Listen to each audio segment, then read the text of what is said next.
All right, hey everybody, we're back with another Culz Reviews episode, and it's our first foray into legendary locations with Josh Gates. As usual, my name's Keegan. Joining me today is. Hi, I'm Andrew. Sam. So today we're checking out Legendary Locations Season 2, Episode 3. And much like any of the other episodes, if you've seen this series, it's kind of a compilation of different, places or stories that Josh finds intriguing or interesting. And so this one, I think, tied in pretty well to a few of our interests. It starts out with the Salem witch trials, obviously Salem, Massachusetts. And because Andrew is our occult expert, he'll kind of give a brief overview of what the Salem witch trials were. The Salem witch trials, that was a bad time for a lot of people. One little girl caused a lot of problems for a lot of people. And it's kind of crazy to think about. Yeah, accused over 60 people of being witches.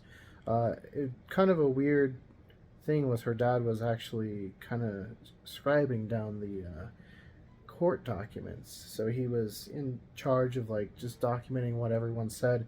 And if you look at that, there's a lot of things that look like perhaps she didn't say, but he had crossed out and maybe integrated himself to make it seem more fantastical or perhaps sway certain people one way or the other.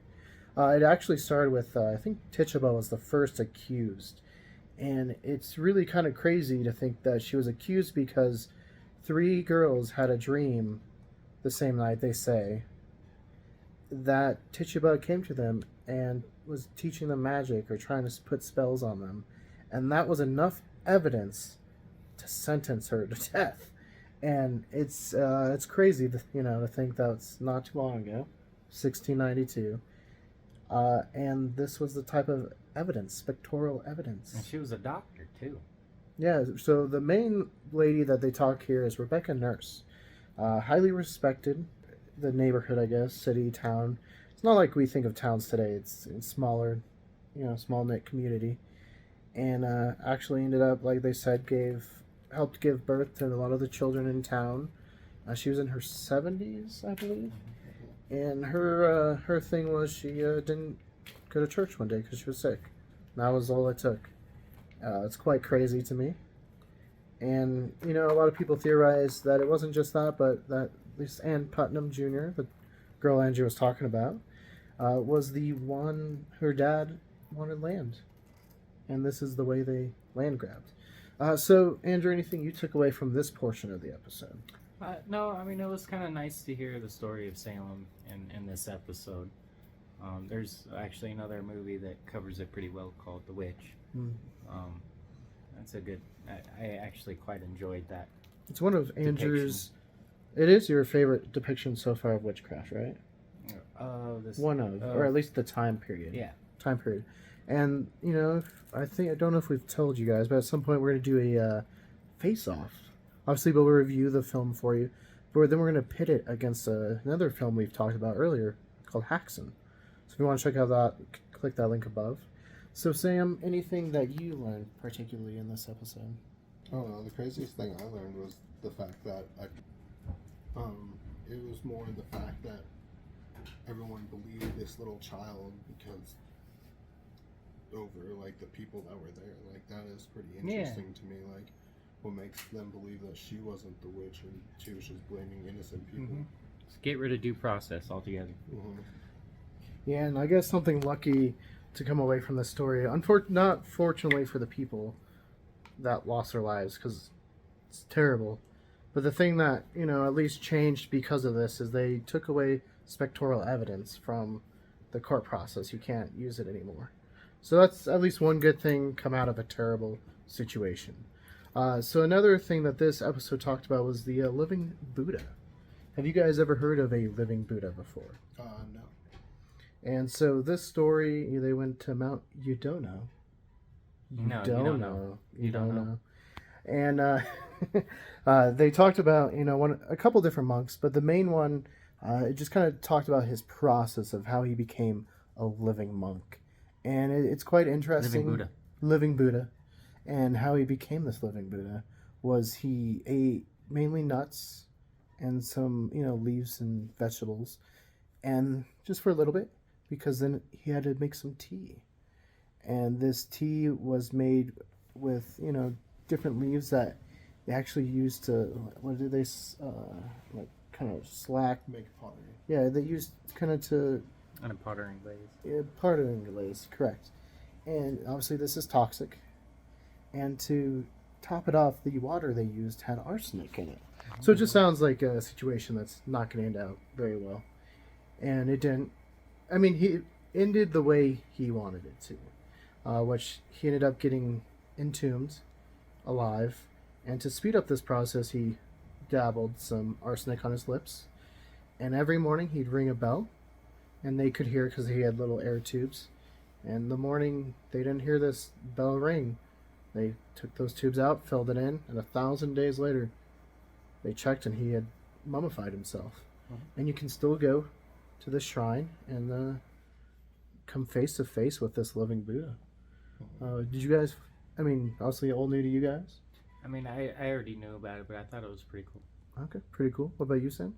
No, I think it's pretty fascinating. Like, that's interesting that they figured out a way of doing that. Of Mummifying while alive. Like, we think of mummification of Egypt, like, well after the process of death has already occurred. But this is helping yourself die into a mummy, I guess, in a way. So quite intriguing. Now, the third story was the Dance of the Farmers, which was, it's a celebration of a story which changes, as they said, but the most popular one is these farmers had saved their farmland from a jaguar. They start out whipping, and of course the jaguar wasn't too afraid of some farmers with whips, and they ended up shooting the animal. And so today they come and celebrate this tradition of some farmers that stood up for their land by dressing up as, the dog farmers, and one poor soul has to dress up like the jaguar and get whipped through the streets, and then they do the whip dance. This one was definitely new to me. I had never heard of this one. Never heard of it. So this was fascinating. For you guys, anything you took away from this portion? I mean, that was interesting. Andrew, are you going to be our jaguar this year? No. No jaguar. Sam? Jaguar? All right, so we're gonna have to pick someone that's not here that doesn't know what's gonna happen. I'm just kidding. We're not gonna do that. But it is fascinating. It's always cool to see other cultures and stories and just see what people celebrate, because everyone celebrates something unique and different, and I find that fascinating myself. And jumping into the penultimate portion, I forget this one had 5 stories, was Stonehenge. And that one obviously is a big topic for a lot of people. It's kind of mysterious, or it was mysterious for a lot of time, about how it got built, where the stones came from, or why. But in this case, they kind of talked about where they came from, 2 different locations, just depending on what the rock was. It talked about how they got it there. They wheeled it on like little logs Like on the land. Yeah, kind of like a train. And then, in the water, because it's much easier some in the water than on land when the small rocks are 2 tons, 2 to 5 tons. Just a small one. Just those are small, guys. Small, nothing important. Just small little 2 to 5 ton rocks. Yeah, those ones were like 35, 55. They did bring up some of the other more magical or amazing ways, like maybe Merlin did it, floated the rocks. Was it aliens? Was it druids? Actually, it's too early to be druids, so it can't be. There's no proof of aliens, and the Merlin part just seems pretty fantastical. But it also showed that they might have been using it for rituals to try to heal people. The sick people would come there and carve the rocks, and when it would get wet, that's what they would drink to kind of soothe their sickness, I should say. Judging that the person was sick that was there and they found the body, I don't know if it worked. Maybe he came back. Maybe he planned to be buried there because it did work. It's still a mystery. Anything you guys took away from this portion? I mean, it's pretty cool to see stuff like that was done like 5,000 years ago, and to think what we could Still do. there too, right? Yeah. Thing with like the energy property of Stonehenge, because there's a lot of people that go in there for like healing things, because it had Came all from these those different magical rocks. springs, yeah. It had all these different rocks that,